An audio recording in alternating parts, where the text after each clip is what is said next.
Yep.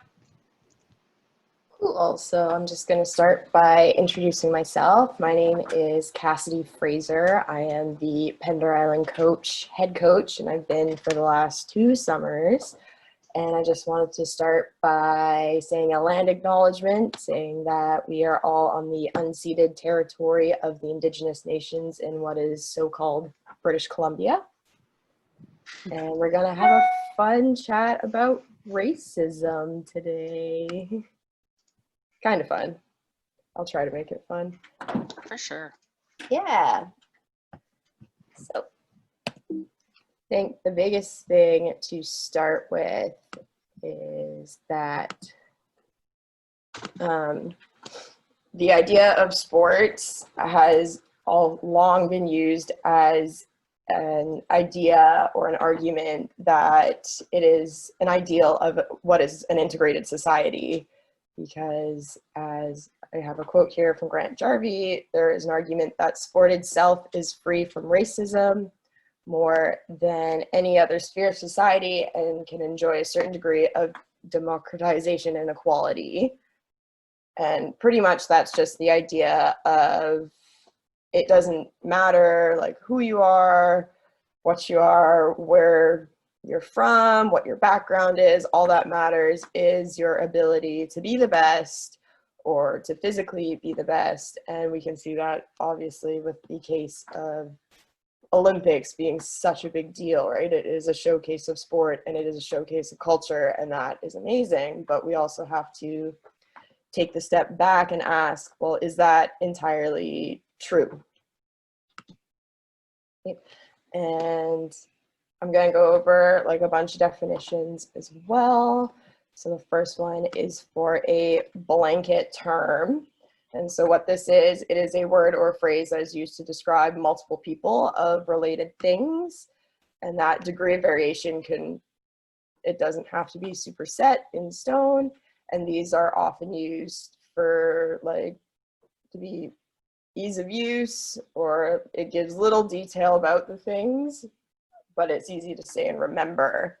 So what I was just talking about in sport, the idea that your background doesn't matter, or that sport is an ideal of an integrated society, we need to take this idea and back it up, because by saying background doesn't matter, it is an example of an integrated society is wrong, because that then just erases all of the trouble and the trauma and the hard work that so many athletes, and especially BIPOC athletes, have gone through. And BIPOC, for those of you who don't know, is Black, Indigenous, people of color.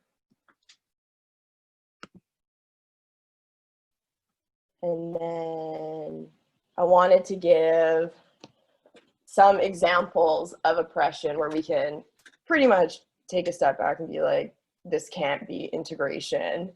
And I think a big example would be like team names and logos.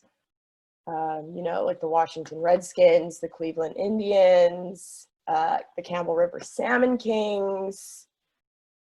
And I'll get to that one in a sec. But obviously these team names are super, in the case of the Washington Redskins and Cleveland Indians, very outdated, and it is derogatory language towards Indigenous people. And what's been really exciting in 2020, especially in the States with all of this Black Lives Matters movement happening, is that the Washington Redskins, who have before said that they will never change their name, are putting their name through revision, which is incredible. I'm super all for that. And there has been one argument used to why these teams continue to use these names is because it is, in fact, that they are honoring the Indigenous people by continuing to use these names. It's showing the strength behind the people.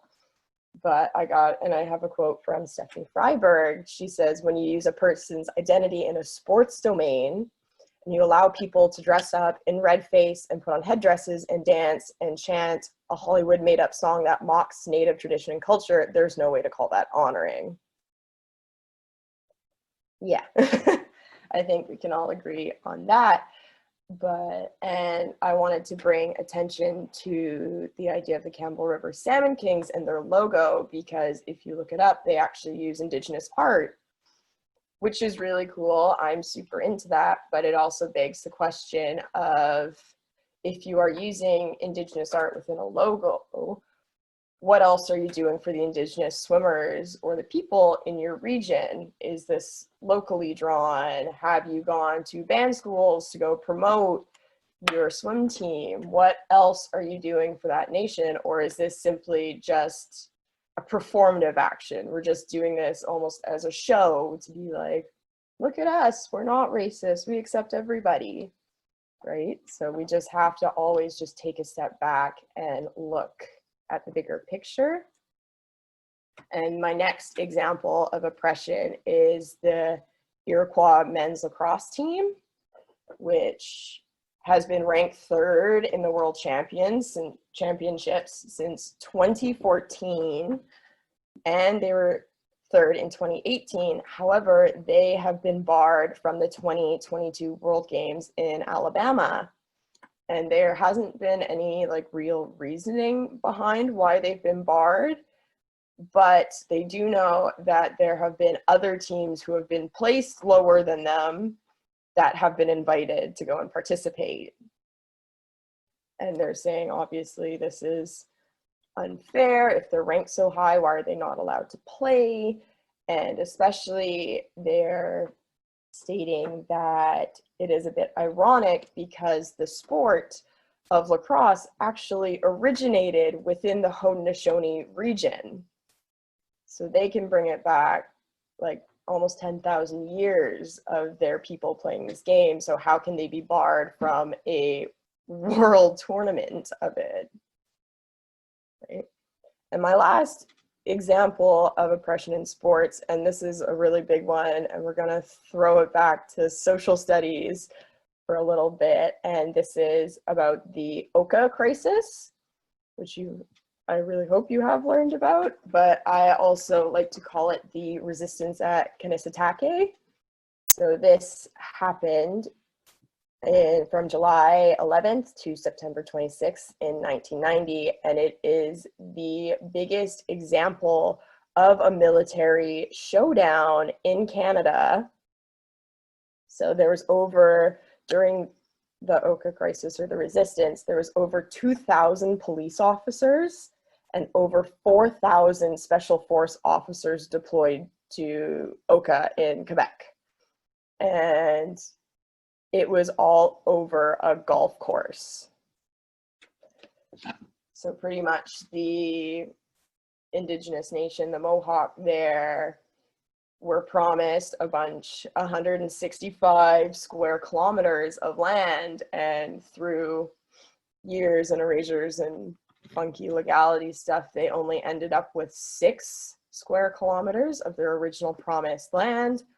And obviously that's not ideal, and the reason why that a bunch of their land kept getting sanctioned off is because Quebec would then sell it to white people pretty much, and so they ended up taking a part of what is called the Pines, which is a big forest, was very sacred to the Indigenous people there, was a burial ground, and they bulldozed it to put in an 8-hole golf course. And then they tried again because they didn't believe that the golf course was big enough and should be a full 18-hole golf course. And that's when it all blew up. And I'm saying this is a huge example because, one, it's Canadian. 2, the 90s weren't super long ago. That was only 30 years ago. And this was over the idea of sport and the lack of accessibility to that sport as well. So I've given you all of these examples now about sports and the inequalities within them, and a lot of you may be asking, well, what does that have to do with swimming? And I think, yeah, like, what does it have to do with swimming? We're great. Swimmers are great. But if we're not ready to talk about that there is an inherent elitism that comes with our sport of swimming, then most discussions of racism in our sport are going to be null and void, right? First step of anything is accepting that it's there. And I have these two examples of, and these are, I couldn't really find any for Canada, but I'm sure it was very similar. There was the idea of segregated pools. So there were segregated pools all throughout the 20s to about the 70s in the States. And this was this also came at the intersection of women being allowed and women getting more rights. And one of the reasons that they didn't want Black people to go to these pools is because they didn't want Black men speaking with white women. And so very often, any Black families that would try to go to these white pools would be kicked out, there was attempted drownings, they weren't allowed in, they were believed to be poorer and dirtier, and that by them going into the pool, they would spread their germs and contaminations with all the white people. They threw acid in a pool in one place. Yeah, like that is like shocking and scary and so heartbreaking. Mm-hmm. And then we also have there's been some pretty crazy studies that have come out because of that, and one of them was a study from 1969 that was called "The Negro and Learning to Swim." So wow. The example, the study concluded that Black men had a low capacity for swimming because their bodies were less buoyant than Caucasians. And their muscles then functioned poorly in cold water. Wow. So we're going to completely skim over the fact that there was a push for low income, societies to put in pools or Black pools, but these were also what were called mini or micro pools. So they weren't even a standard pool. They were 20 by 40 feet long and only 3 feet deep. So you're not even swimming, you're just standing there and splashing at that point. And how can you have this study saying they can't swim properly when they're not being given the ability to learn how to swim properly? And then I also want to bring in the examples that there were swim clubs, and this was back in the 50s, but there were swim clubs that had explicit policies that would exclude Black families, right? And so this example comes from Washington. In Maryland, the team passed a residency requirement in 1958 mandating that members of the club must live within 3/4 of a mile of the pool. The club did not receive a membership application from a Black family until 1968. And when that Black family first applied, the club rejected its application, and then the board members quickly voted to not allow any Black members. Wow. Yeah. Crazy stuff. And with these two examples, I want to show that it is a show of accessibility for white folks and inaccessibility for BIPOC families. So then we can start asking ourselves some questions and being like, how accessible is your pool? Right? Mm-hmm. And how affordable is your swim team? And I know there's always politics and policies behind money, and I'm not going to argue that today, but it is a question we do need to ask ourselves. And as well, especially if you're using Indigenous art or logo or anything, how much promotion have you done to the Indigenous nations in your region? Are you taking the extra steps to let those families know about the opportunities of swim team? Because swim team is incredible. I love it. I've been a part. of it for 17 years. But we do need to ask ourselves these questions. Can I ask a question about the art and the logo Yeah. idea, or do you want me to wait to the end? Nope, we can shoot it off now.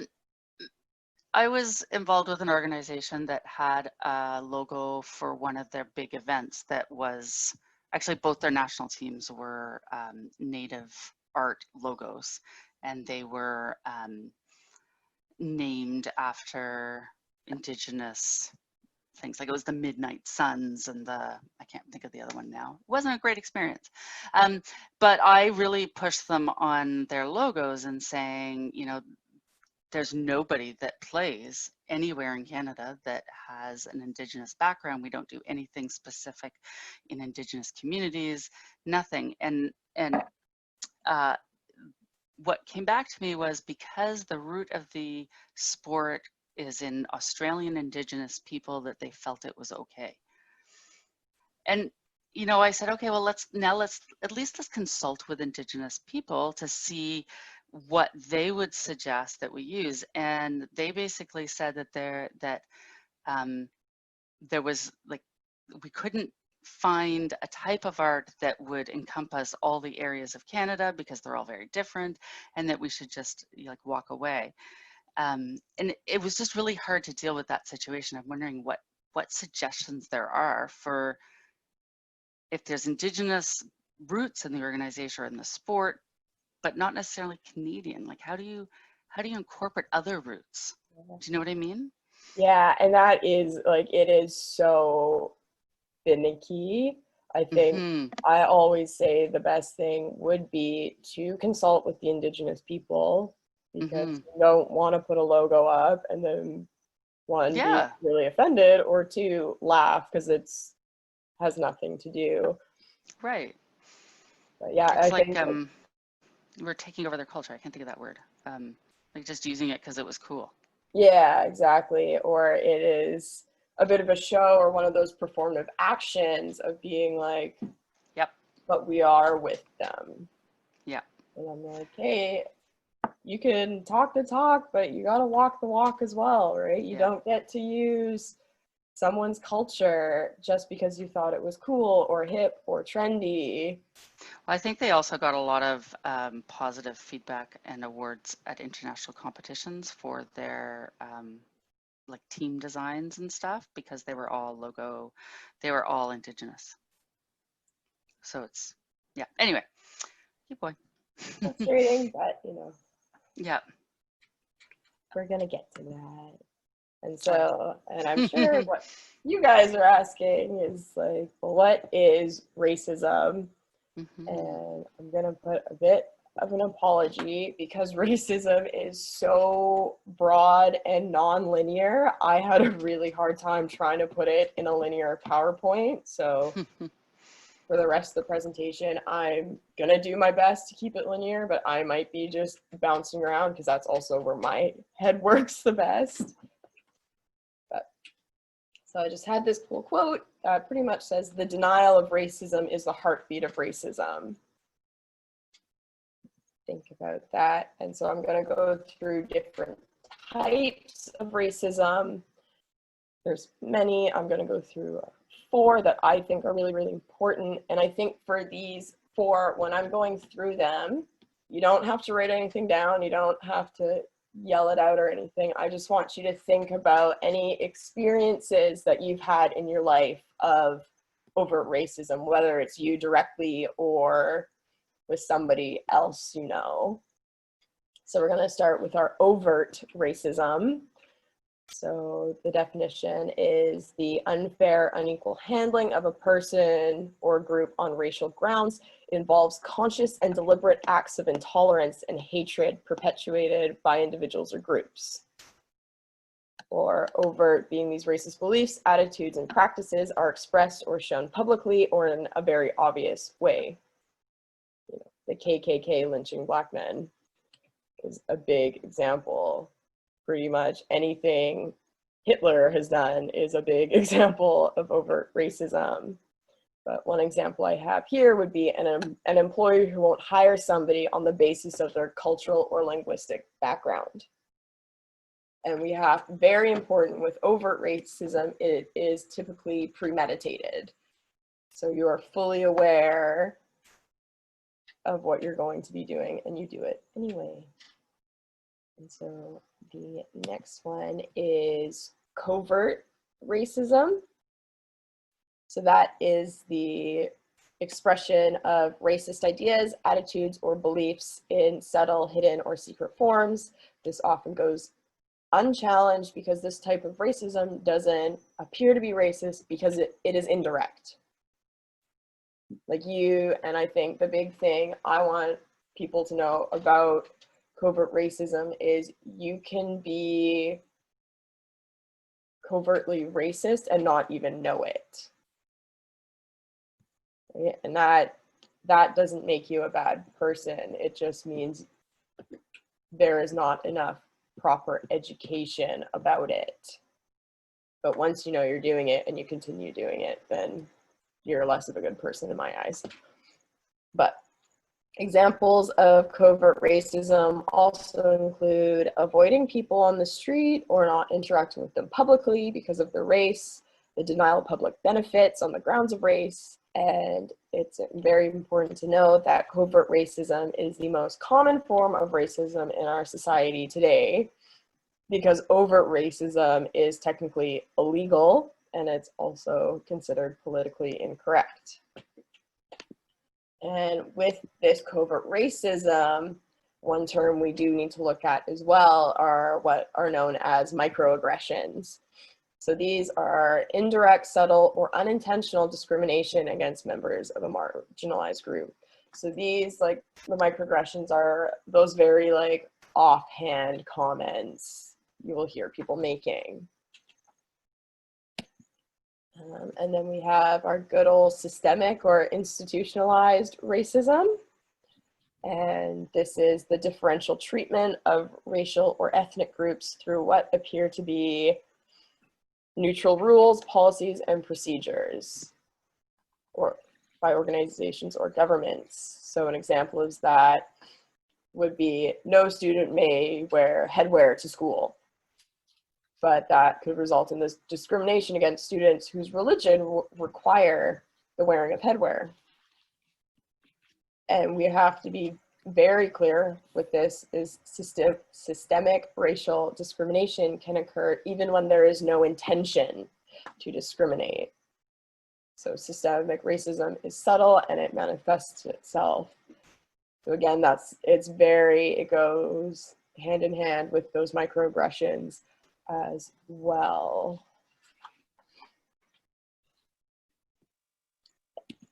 And then we have, last one is systematic racism. And systematic is defined as a methodological action that is done according to a fixed plan or procedure. So pretty much systematic racism is prejudice or discrimination methodically implemented according to a fixed plan or procedure against race. Examples of these would be the Jim Crow laws in the States. Again, most of Hitler's policies back when he was in power, and because I like to keep it real and try to always give Canadian examples, that would also be the Chinese head tax within the Chinese Immigration Act of 1885. And I'm sure a lot of you now are going to be asking or maybe thinking, well, like, how does this relate to BCSSA? Because, yeah, we're all a part of BCSSA. And yeah, again, I've been a part of it for 17 years. I love what summer swimming has done for me and for my identity, who I am, but I also, with my own growing and education, have now been able to look back and be like, hey, I've had these experiences within BCSSA, and because I love it so much, I want to see us do better. Because with swimming, we're always striving to be better, or with sport, we're always striving to be better. So why are our athletes striving to be better, but not the associations backing these athletes and these coaches? So I've got a couple examples here, and I'm going to go through them of personal experiences that I have had in my last 17 years. So yeah. So we're going to do a little bit of a story time now, and I do have to put a content and a trigger warning because there are acts of covert racism and microaggressions.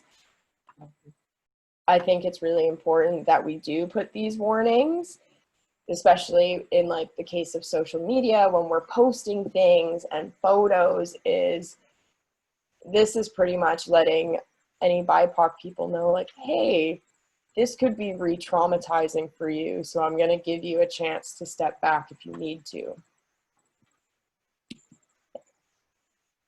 So the first one I'm going to talk about is a conversation that my dad had back in 2011 with another dad. And I kind of need to preface this is I was not like a top swimmer when I started swimming. I was very much a bottom feeder and had to work really hard to get into those B finals.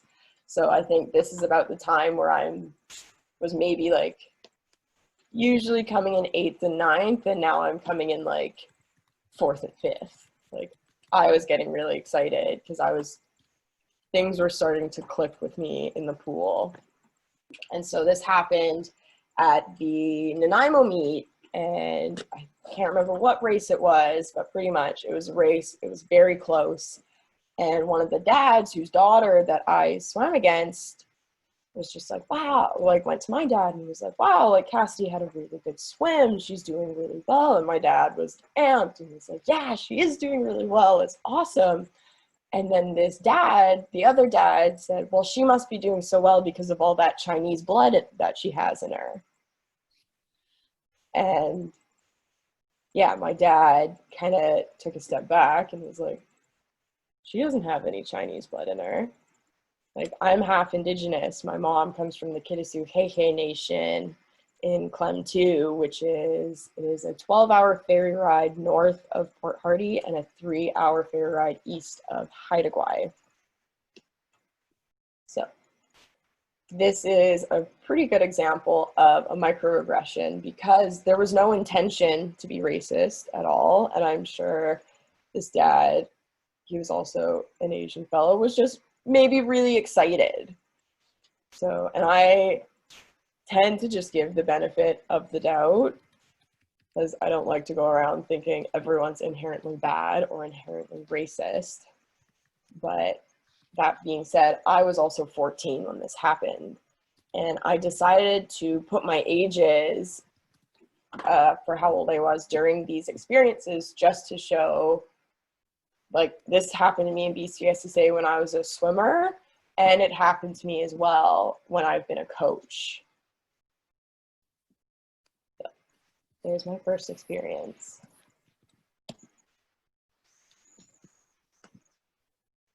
And then, oopsies, I forgot a slide, but, oh, there it is. I'm skipping. So the next one I have had, these are many examples of conversations with coworkers that I have had. So I remember joking and being really frustrated just because I wasn't getting any jobs, and that's always annoying, and kind of making a joke of being like, well, come on, I'm so good, I could be your diversity hire. I can make your team look a little less white, pretty much. And my friend kind of laughed, and she was like, well, yeah, Cass, like, you're the perfect example of a diversity hire. And I kind of was like, whoa, wasn't expecting you to agree with me. Have to kind of shake that off. And I also had to kind of laugh because I had been told probably when I was 11 or 12 that I'm not actually a perfect diversity hire because I'm only 2 out of 3 minorities. I'm Indigenous and I'm a woman, but I'm not gay. Sorry. So, and then I also had an example when I was talking to one of my other coaches of I was getting kind of worried because I wasn't making as much money as I usually did. I always had to work 2 jobs during the summer, and this was the first summer I had never worked a second job, so I'm kind of looking at my bank account, kind of freaking out, knowing I'm one of the least paid coaches at that point because of my position in the team. And I remember talking to one of my coaches and being kind of worried, and I'm like, you know, because I'm going back to school and I'm moving back to Vancouver, and that's expensive. And then he kind of was like, well, that shouldn't matter because you get funding for school. And I was kind of like, whoa. And yes, I do get funding. I am very, very fortunate that my nation and the band office there has the funds to be able to fund my post-secondary. But that is not a given. I have to apply every year for that. Also, that should have nothing to do with my position as a coach.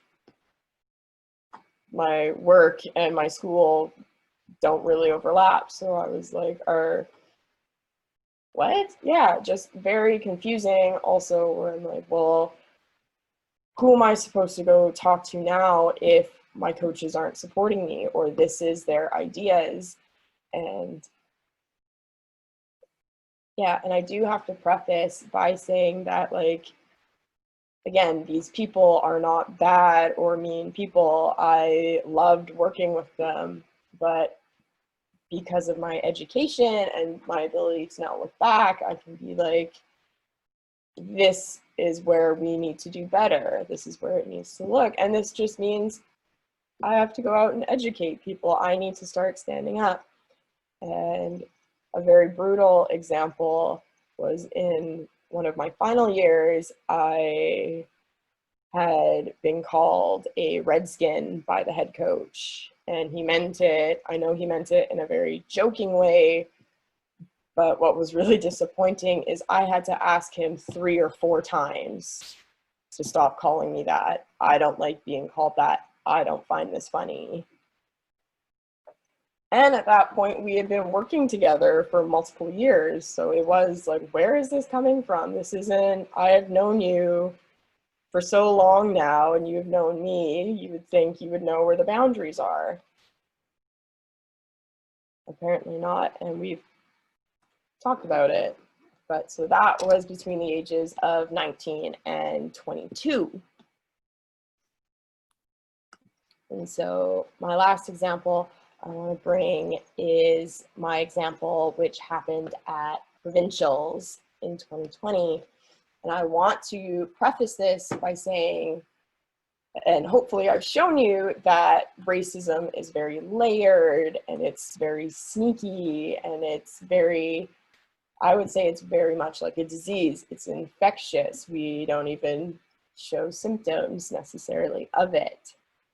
And I know for many people, when I'm going to be explaining this at face value, it didn't seem racist because there was no overt racism happening.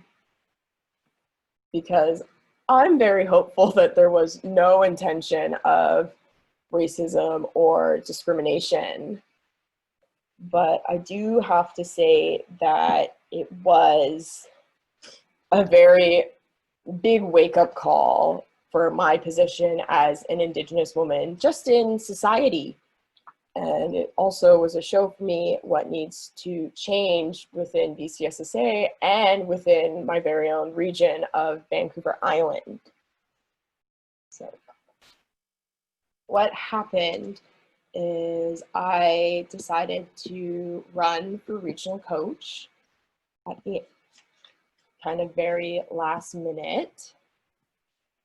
And then somebody else also decided to run. He had been promoting himself for the job pretty much all the summer. That's fine. And then I got up because we each had to do a speech to say pretty much what we were going to bring to the table as a regional coach. I got up. I had been thinking of ideas for the last 2 or 3 weeks because, again, it was a very kind of last minute decision on my part to run. I believed only head coaches could apply, returning head coaches could apply for the job. So I was excited. It was my first summer ever as a head coach. I had a returning job. I was feeling very, very confident. And a lot of that has to do with my team being so incredibly supportive of me that I decided to run. I got up, I did my speech, I said all my ideas, and then I went back and sat. And then the other person, the other applicant, went and he stood up there and he said, "It sounds like Cass has really good ideas. I don't have any ideas, but I really like you coaches and I want to represent you." So I was kind of surprised. I was expecting a bit more, but I was like, okay, sweet. I'm feeling kind of good. That makes me feel good. I was, organized. That's awesome. And then we go and we do the vote and he ends up winning. And I know the regional coach vote, it is in a big part a popularity contest. And it always sucks when you're on the losing end of a popularity contest. But for me, it was so much more. For me, it was everybody was like, here is a white man who said he had no ideas. Let's bring him in because he wants to represent us. But for me, as an Indigenous woman, I was like, hold on. He said he had no ideas. I brought 3 really good ideas to the table and he got voted in. So that really hurt, but it was more the comments afterwards that were just more wake-up calls after that. And these were the comments that really, really ended up breaking my heart. And yeah, one of the things that somebody said was, well, it's okay because we'll just take your ideas and use them anyway. Isn't that what you want? I was like, you're gonna take my ideas? Just being like, that is such a colonialist mindset. And that for me was heartbreaking because I was like, well, if my ideas are good enough and you like them, then why did you not vote for me? How can you just take my ideas and give them to somebody who had nothing? And then there was another comment being like, well, it's because you're not present on the pool deck. And I know about, again, meant because I had switched teams, I didn't go to all the swim meets.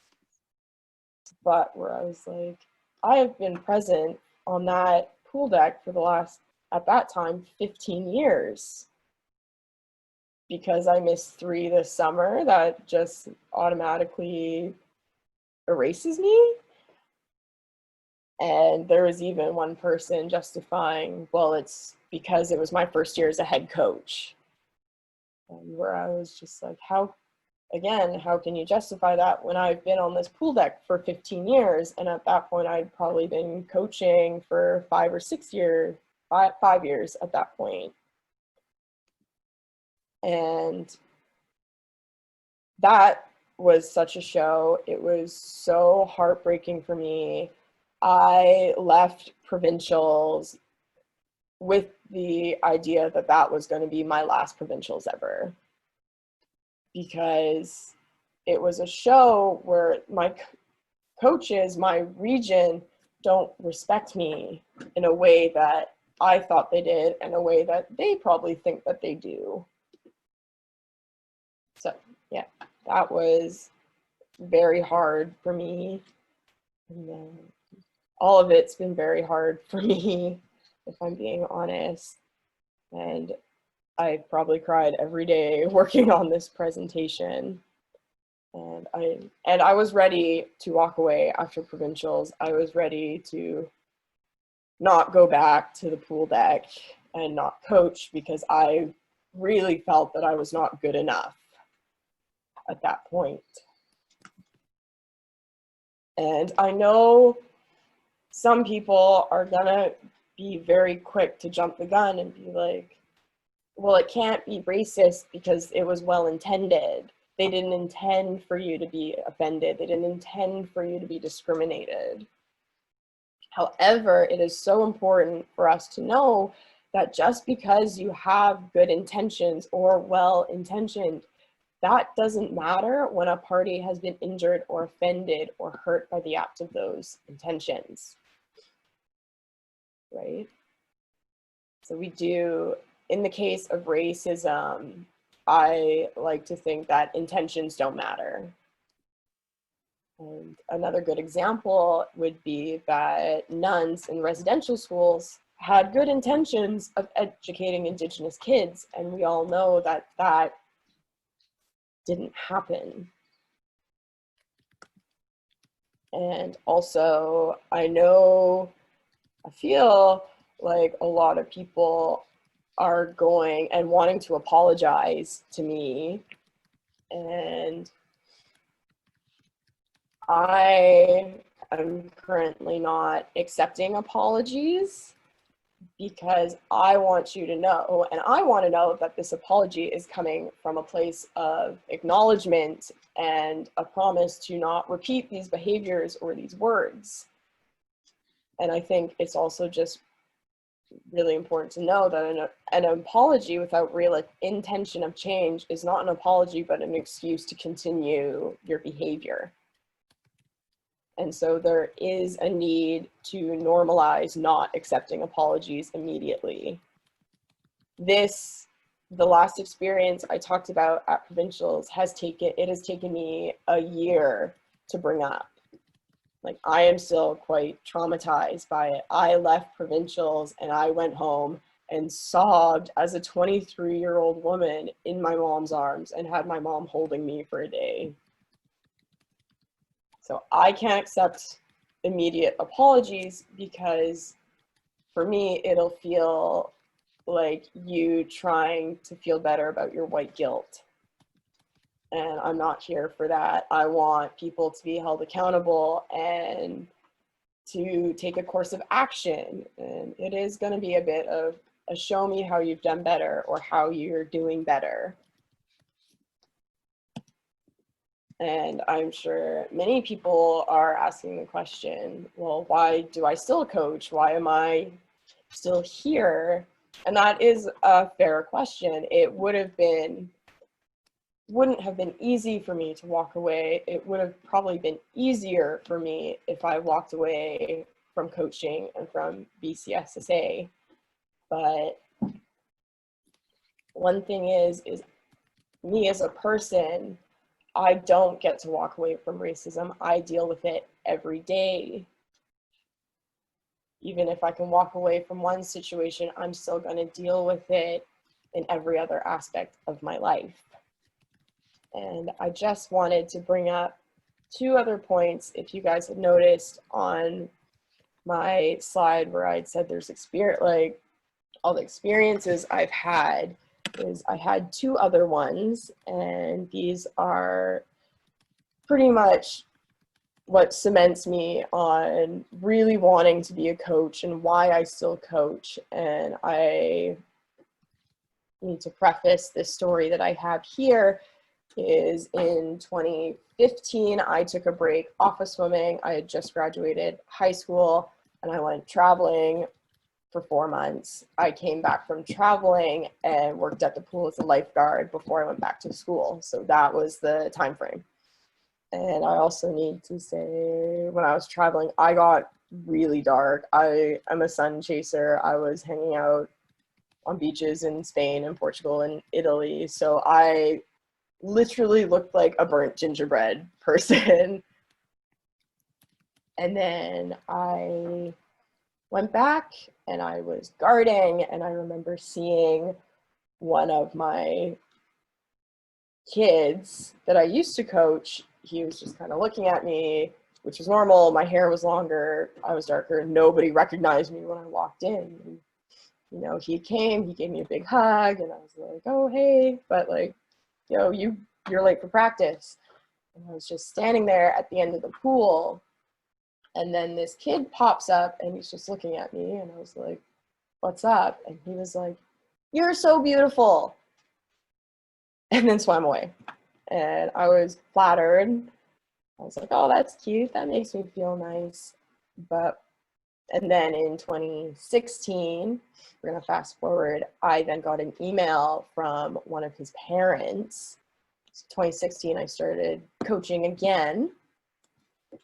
And she brought up this example from the year before, and she sent me this big email, and this is what got me, is she said when he was little, he didn't feel comfortable being his color. He wanted to be the same color as everyone. It is not easy to be of mixed color or of heritage. There are some issues at school, not huge, but being told how he looked. And one day he came home and told us how beautiful you were and how golden your skin was. And that day he was fine being darker. Another example I have is, again, from 2016 when I was coaching at Provincials and I was on the pool deck during a warm-up. I had a random dad come up and kind of tap me on the shoulder and was like, hey, I'm sorry, are you Cassidy Fraser? And I was like, yes, I am. And he was like, I just really want to thank you because you inspired my daughter to go to the NAG Games, because I went to the North American Indigenous Games in 2014 when they were held in Moose Jaw, and I medaled. And then after that, at the next BCSSA meet I went to, I had me and the other swimmer who went off, and the other Indigenous swimmer who went and represented, we got and stood on the pool deck. We had our medals. It was a big thing. But this dad came to me 2 years later just to be like, you inspired my daughter. She's worked so hard. And now she's going to the 2017 NAG Games in Toronto. So I just wanted to say thank you.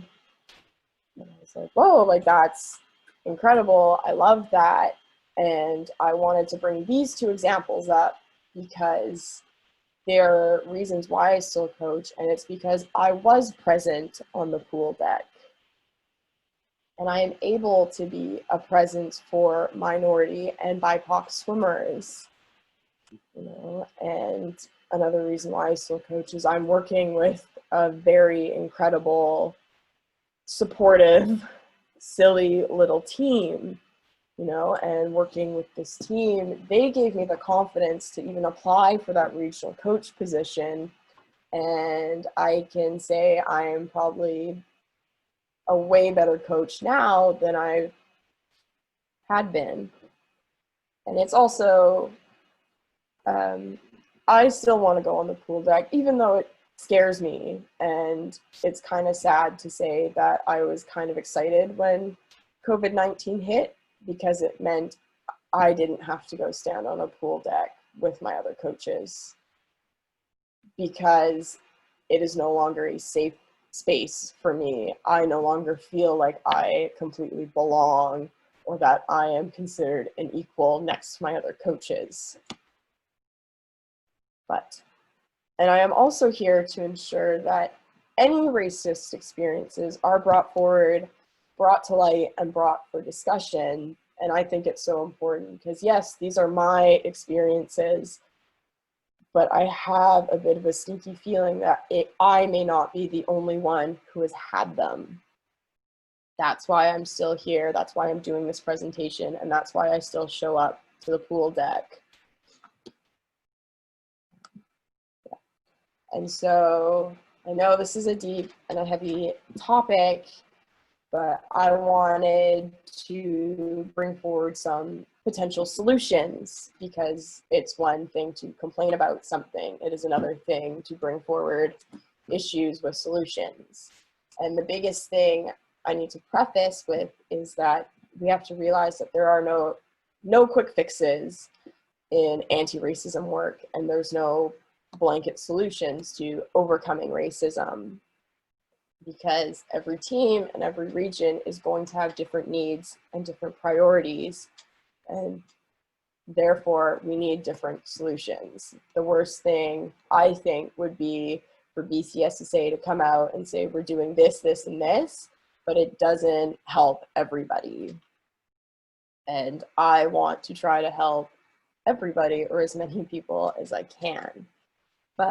And obviously these are just starting points, very open for discussion, but just some thoughts that I have had is, the first one is, I think that land acknowledgement should be mandatory at every swim meet. The same time that we do O Canada, we make space to sing the national anthem at every meet, and we even make space to sing the American anthem at Provincials. So why would we not also involve a land acknowledgement? Why would we not get the Indigenous nations involved so that they can see what potential there is for their people as well in a swimming pool? I also think that we need, or BCSSA needs to send out a survey to BCSSA families asking about any racism or any microaggressions that they may have experienced. Right? This is how we're gonna find solutions for every region and for every team, is figuring out what each region and each team needs. I also would love to see a statement of solidarity with Black Lives Matter and Indigenous nations. And I think it'd be really cool to have a diversity or an anti-racism council for BCSSA, and that would be a provincial as well as a regional team. I think it's pretty easy to, I think most people will agree that the line acknowledgements and surveys are pretty self-explanatory. Yeah, Penny? Sorry, I was just wondering if you, like, is a diversity and anti-racism are not necessarily the same thing. No. So I do realize that. I was just spinning out names and trying to make ideas. Obviously, this is so not set in stone right now. Yeah, no, I was just, just looking at it, big picture. Yeah. Thank you. I think, can I say something? Yeah. Well, you said something, the diversity part. I think the diversity and the racism part are very different. Like, they're both fighting different battles, but they're both very similar. Because within BCSSA, like bringing in like disabilities or like special needs, you don't really see that advocated for. And that's kind of within the diversity category. So you could advocate for the same thing on that council, but they are very different at the same time, but both fighting really big battles. Oh, definitely. And if that even means we have a diversity council and then one that focuses on special needs or Special Olympics and one focusing on anti-racism, that's always an option too, right? We need pretty much is just an ability or a place, a safe place and a liaison for BCSSA BIPOC members to go to if they experience any sort of discrimination and don't necessarily feel safe talking to their team's board. So, but I'm gonna just swing back quickly to the statement of solidarity and why I think it's so important. I'm gonna say I went and looked at every kids sports association website within British Columbia or who gets funding from British Columbia.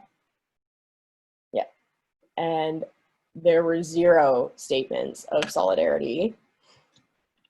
Why I think this is so important is because, first and foremost, a lack of statement shows that the association cares more about its reputation or not making any waves politically than its well-being of its BIPOC or minority coaches, swimmers, and families. Silence is compliance. Silence is we are agreeing, whether or not we actually agree. Also, because I think it's so important is because BCSSA is the largest multi-aquatic association in British Columbia. And that's huge. Like, that is incredible. Like, even reading the facts on the website where I was like, that, like, this is an amazing association with so much potential. So why are we not trying to do better, right? We have a really awesome opportunity to become a leader to all those other teams, all those other sports associations. So why would we not take that opportunity? And then here we are for the Diversity or Anti-Racism Council. Why it's important, it's the ability for BIPOC associates to be able to voice any issues or concerns without the risk of safety or the fear of being silenced or stonewalled. It's also to continue conversations of racism within BCSSA, and it is also to bring any issues to a proper board or committee. Maybe there is one and I'm just not aware, but being alone on that pool deck at Provincials was really hard because I felt like I couldn't go and talk to anybody, whoopsies, about it. So, and kind of what would this entail would pretty much be like, what would it look like? I would love for some priority to be given to BIPOC associates. Maybe that means we have an elected council member per region. So we have voices from every region. And pretty much what it would be, or what they would do would be resource providers, be able to create and organize anti-racism workshops, and be the BIPOC liaisons from, or for BCSSA from every region. And then I have gotten, there is so much information out there about racism, and I know it is such, it's really hard to figure out where to start.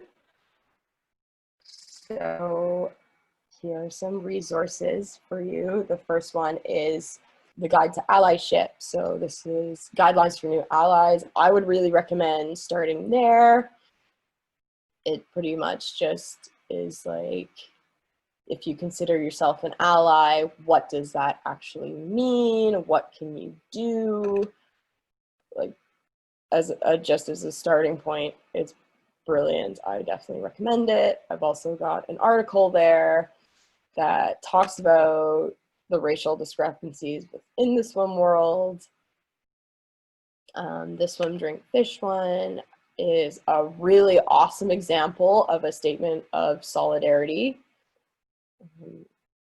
because I know statements are very difficult to write, because I know that politically they get finicky and difficult, because if you send out a statement from an association, you are saying everyone associated with BCSSA agrees, which may not necessarily be true, but again, I still think it is so incredibly important, so our BIPOC families are feeling valued.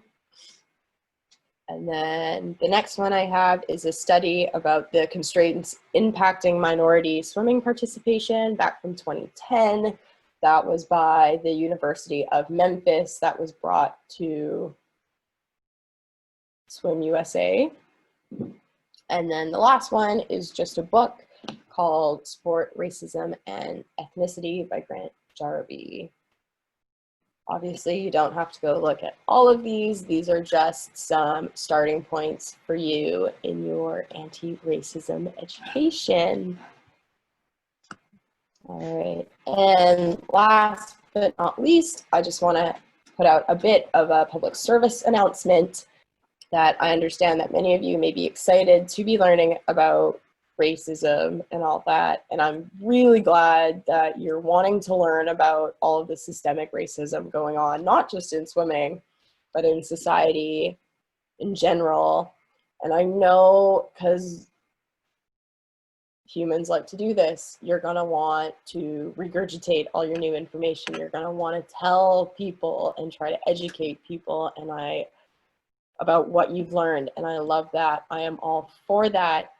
But we do need to be aware of who you are telling. And this is a big reminder that you guys have had the privilege to learn and research and read about it, and not by experiencing it. And if you go and explain these facts to the BIPOC people in your life, instead of educating, you can be re-triggering them because they know these facts through experience.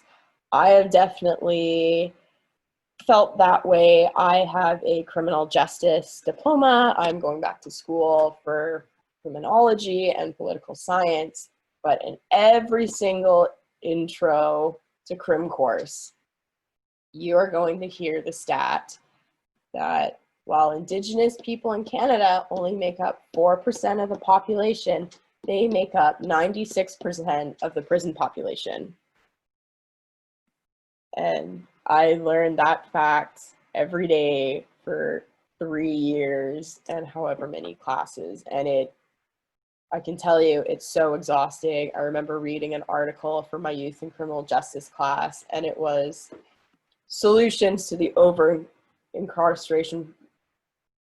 Indigenous over-incarceration problem. And it was like a 30-page study, and I was so excited, and it was literally 30 pages of this guy being like, Indigenous people are over-incarcerated and all that, and I had a full-on breakdown. So a couple questions to ask yourselves is, who are you educating with these facts? Are you re-triggering any BIPOC or minority members around you with these facts?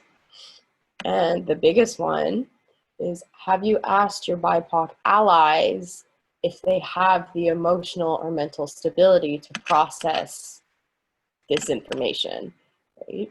And that, I think, is not only in conversations of racism, that is just in big, heavy conversations in general. I think it is important when we're having these conversations to make a space before we dig deep into them to be like, are you in a good mental space to have this conversation right now?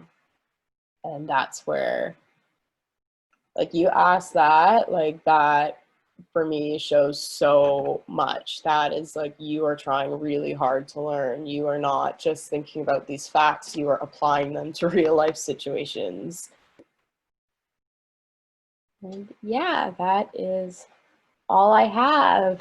Thanks for letting me ramble on for an hour, you guys. Yeah, I'd love to have a bit of discussion if you want to, if anyone has any other questions. I'm super into that too. Can I say anything?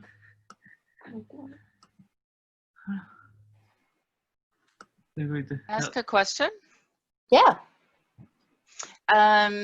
So if we, like, I understand I should be very careful about how I educate or how I respond, etc.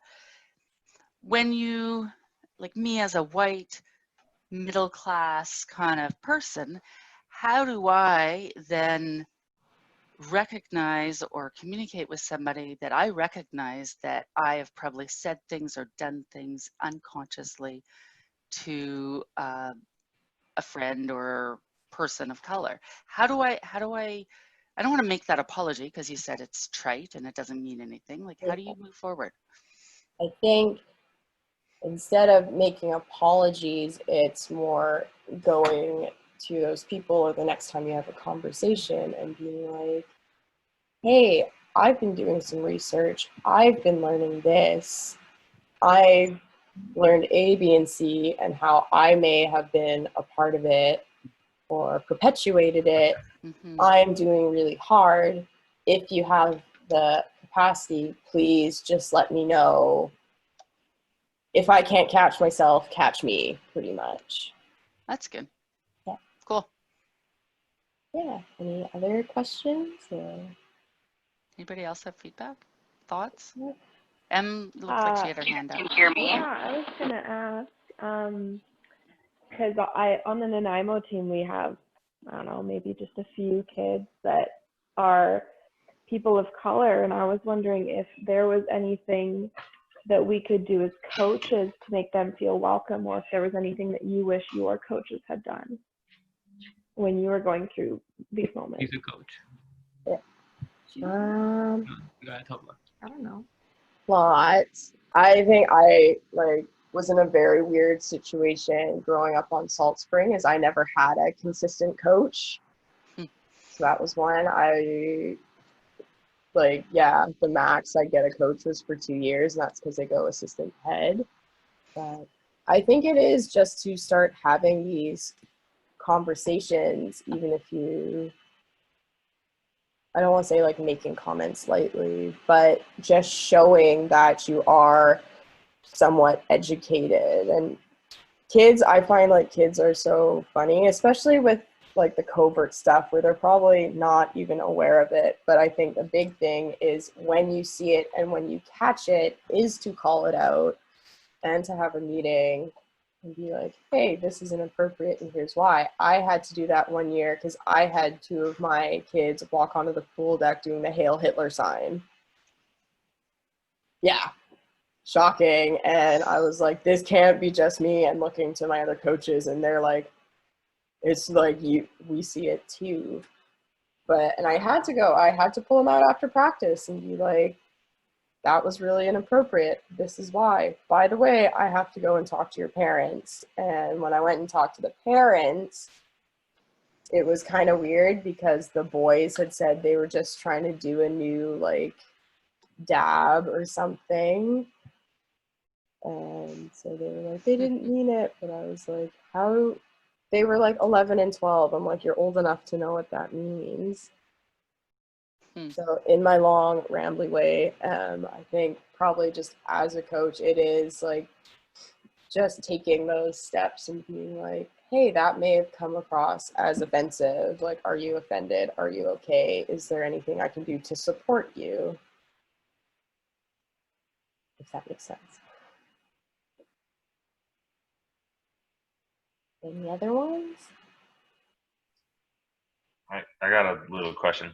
I know we took out Island Warrior cheer for similar reasons, which is the right thing to do. Yeah. But ours can't be the only one. And so there's got to be other cheers or other, similar to the Campbell River logo. How would you approach more of an organization side or something that would feel so ingrained at that point that isn't an internally driven stopping of it?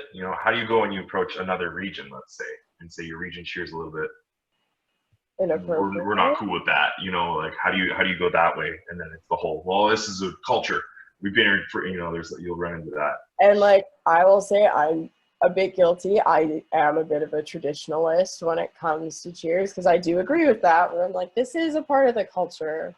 And I was like a little bit against Island Warrior leaving, but also we're like, hey, it's also not just about me. There are kids who don't feel appreciated on the pool deck. And I think, as Mike Craig always says at every meet, at the end of the day, it's about the kids. So I think coming from an organization perspective, and maybe that's one of the things we do in our statement of solidarity, is be like, we recognize we may have some cheers that are discriminatory and have been for many years and haven't been looked at. So do we go and be like, we need to do every cheer under revision? I hope not, but maybe. Or it's holding other coaches accountable, right? I think that was a huge step for Vancouver Island. I did think, I saw those kids' faces and I was like, that is incredible. Like, that was huge. Also, I know last summer we did have a land acknowledgement at the beginning of one of our swim meets, where again, I was like, I'm loving this island. Yes, we're doing so well. And then it just kind of stopped. And then my experience at Provincial happened, and I was like, so was it all just performative? Right? And one thing I want to say too is that anti-racism work is really, really hard work. And it's really hard, but I know that BCSSA is ready to do it because from my experience of coaching and swimming is swimmers not only are capable of doing the hard work, they have an appreciation for that hard work, and that appreciation is a motivation to do better. And like we're harboring that in our kids when, you know, knocking off milliseconds is huge. So why as an association can we not, why would we not aim to be the best or number one or better? Because that's what we instill in our kids. And it's really important with especially like these microaggressions and covert racism is that kids pick up on these behaviors, and us as coaches and as white shirts and officials and board members is our behaviors, whether we know about it, we are role models, right? Those kids are always watching, and that was one thing my dad instilled in me when I started coaching. He's like, Cass, you kind of got to watch how you're acting, because however you're acting and whatever you're saying, your kids are subconsciously thinking that that is acceptable. So it's all just taking a step back and being like, well, what is actually acceptable? What do I want my kids to go perpetuate? I think Tay had something they wanted to say earlier. Oh, there, popped Hi. up. Yes, sorry. I'm driving back driving. from Vancouver, so I'm getting in and out of cell phone service right now. I kind of just have a question for you, Cass. I know you brought up the Salmon Kings and the logo that they have. It is using Indigenous artwork and Indigenous themes, obviously, with the Salmon King. You know, how would you go about breaching or talking about this with the organization about how this representation, this logo that they've used for many years, how it can be problematic, and bringing it in a conversation that is respectful, that they don't immediately, you know, shut down, which I've seen happen when you bring up hard conversations, is that, you know, because I'm not part of the Salmon Kings anymore. However, this still needs to be brought up, and I'm just not sure how to go approach this conversation, I guess. Yeah. And I will say, like, these conversations are really hard to have. And one of the reasons that these racism conversations are really hard to have is nobody wants to be labeled a racist. Yeah. And so what we have to say, one can't just be like, this is racist, even if it is. Like, hey, are you aware that this may be an unintentional, oh my God, just like action because of this? And even like for Salmon Kings, I think it's very fair to be like, where did you get that logo? Who designed that logo? Are they a part of the team, or was this a once-off? You know, it's right. It's just, and it is like community building as well. Completely. And like you were saying, is when we're using that imagery and bringing forth, how are we representing Indigenous people in our community? And I think back to when I coached for them, and, you know, recognizing that we could have done more, that I could have done more. And so thank you for bringing this up. It was very, very informative.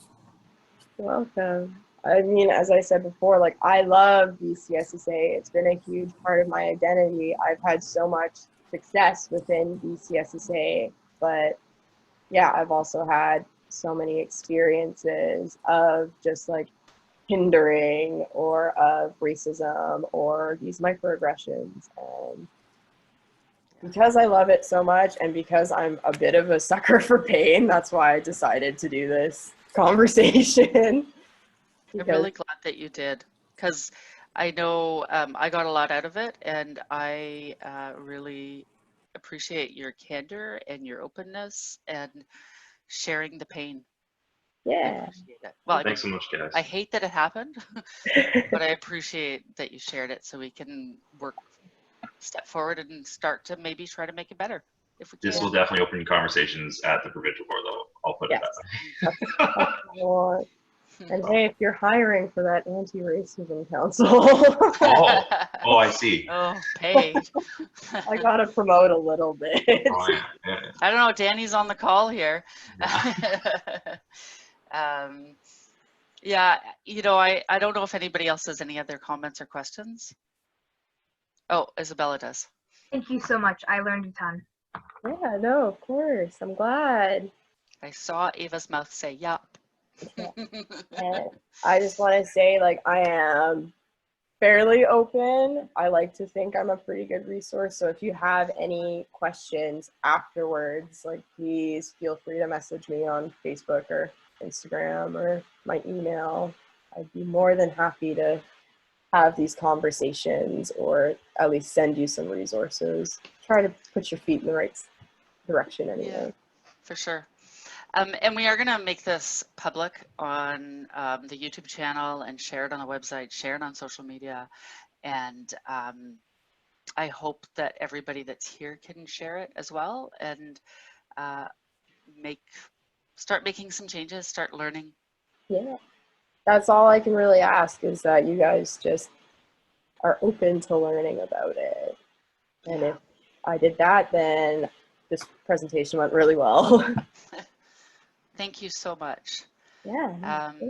Yeah. Thank you also to everybody that came, and I hope that you will start the conversation in your home clubs and be advocates and be open. It just, like, not even in the clubs, everywhere. Yeah.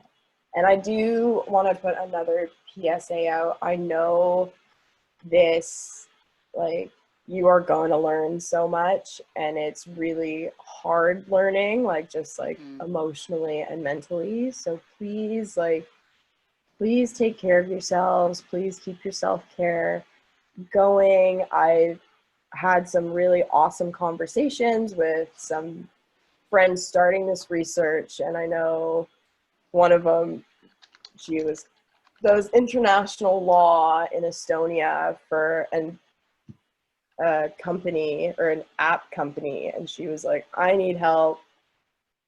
Estonia is very Eurocentric. I don't know where to start because I'm also a white woman, and oh my God, there's so much research. And then she took a minute and was like, oh my God, I'm actually complaining about having to do research.